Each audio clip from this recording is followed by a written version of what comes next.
بسم اللہ الرحمن الرحیم۔ میرے واجب الاحترام دوستو، بھائیو، بزرگوں، السلام علیکم ورحمۃ اللہ وبرکاتہ۔ میرے دوستو، اللہ سبحانہ و تعالی نے حضرت زین العابدین رحمۃ اللہ علیہ پر بڑی وافر مقدار میں مال و دولت کے خزانے کھول رکھے تھے۔ تجارت میں انہیں بہت نفع ہوتا تھا، زراعت میں بھی بڑی فراوانی میسر تھی۔ دنیا کے مال کو انہوں نے آخرت کی کامیابی کا ذریعہ بنایا۔ رازداری اور پوشیدہ انداز میں صدقہ اور خیرات کرنا انہیں بہت ہی محبوب تھا۔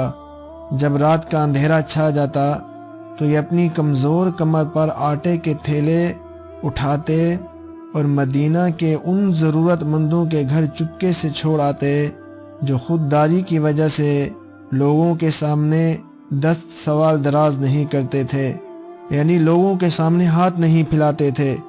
مدینہ منورہ میں بہت سے گھر خوشحالی کی زندگی بسر کر رہے تھے، جنہیں یہ بھی پتہ نہیں تھا کہ ان کے پاس وافر مقدار میں رزق کہاں سے آتا ہے۔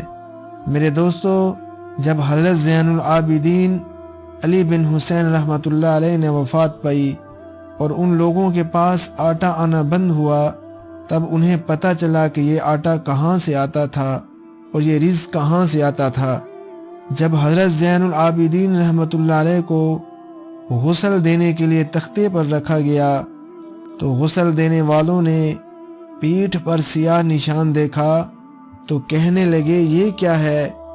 انہیں بتایا گیا کہ یہ آٹے کی بوریاں اٹھانے کی وجہ سے پڑا جو وہ مدینہ کے تقریباً 100 گھروں میں پہنچایا کرتے تھے۔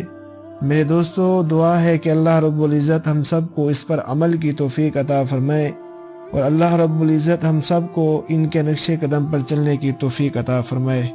آمین۔